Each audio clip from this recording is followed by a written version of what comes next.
at Lunch with Dr. Jones. Today's menu is, we have salmon cakes, and they are right here. We've just put them in the steamer so that they're reheated well for our lunch today. And then we have tabbouleh, which is going to be demonstrated real quick what we mix together and what works well for that, and some options on the type of grain that you can substitute. Today we're using millet. Then we're going to, just quickly discuss or show the zucchini squash with potato bake. And I have the casserole here, and we have some reheated in our steamer basket already for lunch. And then some a nice little sweet, but not too much, maybe one little square, one little triangle of baklava, which adds our sweetness. And today we'll demonstrate tabbouleh, which I'll quickly put together here. And then later we'll discuss a couple of books for recommendations. Food Energetics, which is by Steve Gagne. Hope I pronounced that right. Gagne, maybe.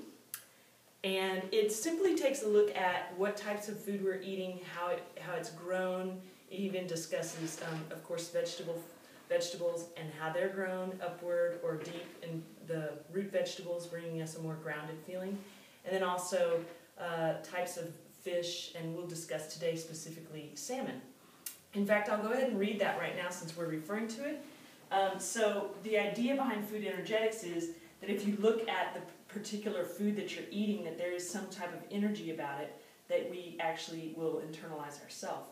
And here it says that the ancient people of Japan believed that salmon was a gift from the gods and recognized their strength and perseverance as qualities one would gain when consuming this gift. And then they make reference to the fact that when a salmon tries to spawn or leave, its next generation, they go through, they go upwards in the water. They're very determined, very, persevere. And so salmon can oftentimes, bring you that kind of energy. And especially, I think it's important, it's a warming type of food for our body.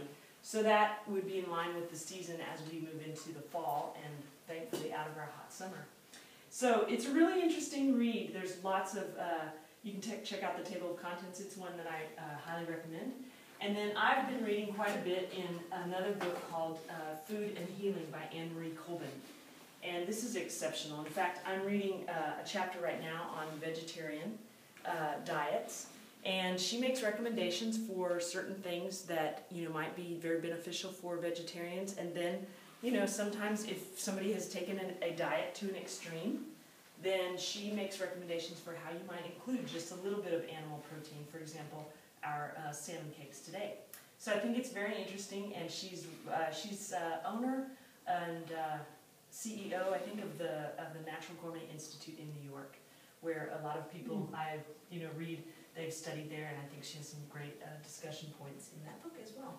So quickly for our tabbouleh today, tabbouleh is something that usually everybody associates with parsley, so the parsley is going to go in first. I also have mixed in here a little bit of green onion is mixed in with our parsley. And then this particular recipe, you can kind of keep it even light with a little bit of cucumber. And then oftentimes you'll see tabbouleh mixed with just all different types of grains can go in here. Let's say couscous we've mentioned.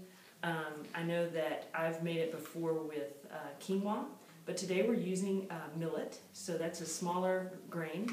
We'll add that in there, and we mix it around. And then our dressing today for the tabbouleh, and typical tabbouleh recipes, a little bit of olive oil, lemon juice, a little bit of salt, and I suppose there are some other combinations, but it's kind of more of a tangy, tart vegetable grain dish combination. So there we have tabbouleh mix, real quick, since I had all the ingredients cut up beforehand.